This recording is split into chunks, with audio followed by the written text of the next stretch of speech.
The 6th annual Planes and Trains Model Railroad Display is going on now through the 1st of December. Jim Kerr with the Middle Georgia Model Railroad Club joins me this morning with more on this year's free exhibit. Welcome to the show. Thank you, Melissa. Thank you for having me. Not a problem. Tell us what's in store for this year's model display. Well, I'd like to tell you a little bit. First, we work in concert with the museum, which is primarily planes out there, Air Force airplanes. And we join in that effort with them because of a lot of enthusiasts, especially the little ones, like I myself when I was young, into planes, trains, and automobiles. So we put those two together and bring the public in for a great interest. Okay. Now, before we get to the planes at the Museum of Aviation, tell us about the club and some of these different scales of displays we're going to see. Sure. What you're going to see there are various scales, the HO scale, the N scale, the O scale, which is what I have. Now what that means is if you were to take a train engine or the locomotive and shrink it down to a certain size, everything else, the buildings, the trees, the mountains, are going to be relative to that size of locomotive. Got it. So that's what we have. Yeah, okay. That's what that means. Now there are several new features this year. Right. Touch on those a little bit. We have each year that we add more modules to our layouts.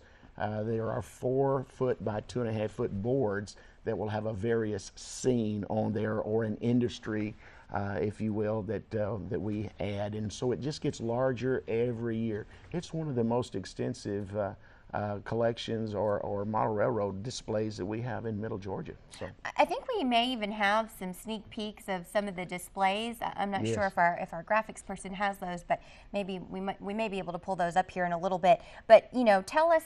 I want to talk also about the planes, because you mentioned that it's a combination of the Railroad Club and the Museum of Aviation.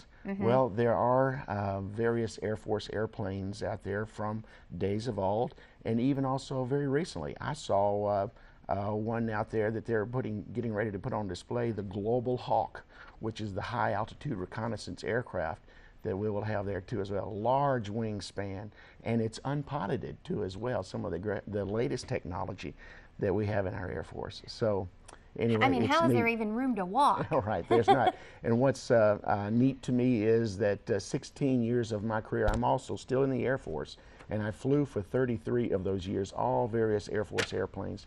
But there's a C-141 Starlifter out there that I probably have 250 hours on that airplane. So that's pretty cool. It's very special to me. I have to pay homage to it when I go to work almost daily, because it was a great aircraft to fly. Absolutely. And we can't forget about the vendors. There will be some vendors on site.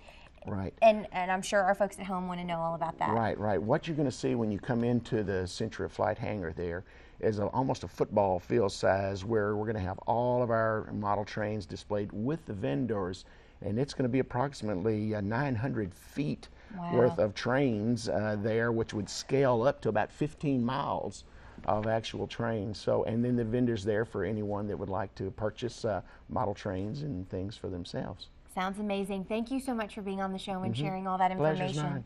The Planes and Trains Model Railroad Display is going on now until the 1st of December at the Museum of Aviation at Robins Air Force Base, and you can enjoy the display every day except for Thanksgiving Day from 9 a.m. until 5 p.m. For more information, just call 396-9576.